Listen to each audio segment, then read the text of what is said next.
Hello, and thanks for joining me for another episode of Tube Time Tuesday. So today I'm going to continue on from last week's conversation, and I'm going to give you point 6 to 10 of the things that you need to resolve before you enter into a business partnership. So remember, it's not the dollars and the numbers that you need to focus on. Yes, they're important, but partnership bust-ups generally result from issues that have not been discussed or brought up prior to entering the partnership, and there's no plan with how we're going to deal with those issues. So, to that extent, point 6, what's the plan? Core business strategy might be one of the more cerebral business questions that are posed in a business, but it still has the potential to drive a wedge between partners who see things differently. Strategy done well comes down to making tough calls and saying no to things that some partners are excited about or even attached to. And remember, just because we have a conversation around what we want to do doesn't mean that everything has to be your way. When you're in a business partnership, we must compromise.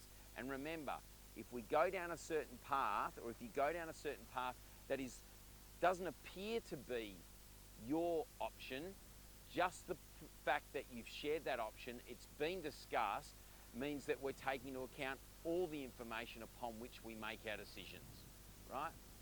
7, where's the inequality? The phrase equal partners can roll off the tongue in a mum and dad apple pie sort of way, right? But the reality is there's intrinsic inequality in every partnership. Some are material, such as relative contributions, and some are interpersonal, like power differentials. Right? If you're a father and son, or someone who's highly experienced and someone new to an industry, that can create a power differential. And the question is how to maintain trust and mutual commitment and respect despite these inequalities. Point 8, who gets what? Prior to to build on the prior question, salary expectations are generally the stickiest of questions, especially in startup mode, right?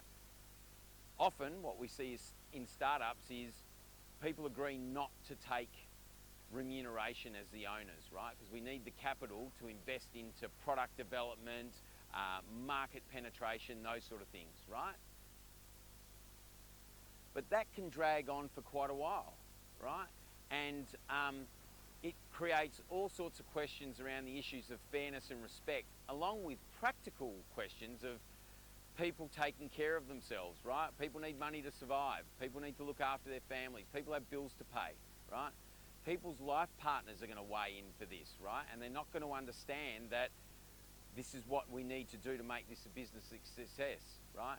We need to sacrifice in the short to medium term, but for how long is that going to happen? And at what point do we make a decision that, yes, it's time to pull out a little bit of what we've succeeded in creating? Point 9, how will we keep track? It sounds small, but documenting all these agreements is critical.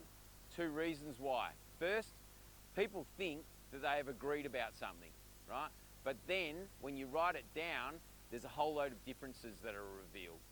Second, if we don't write it down, this thing starts to fail, right? We have different recollections of what was discussed and what was agreed, right? Our past belief systems bring that into a case.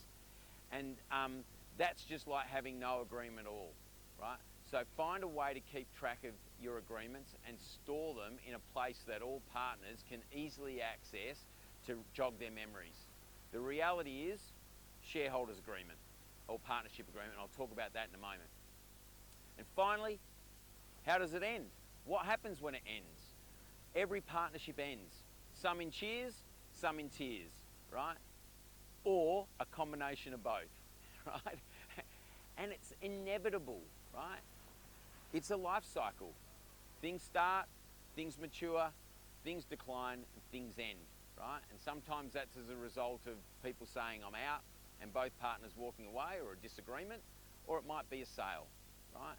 And it's a lot easier to figure out what that exit process looks like early. Who gets what, who owns what, how do we value the business? What if only one or a few partners want out? What intellectual property, relationship or other assets did people bring into the partnerships, and how are they going to be dealt with when we exit?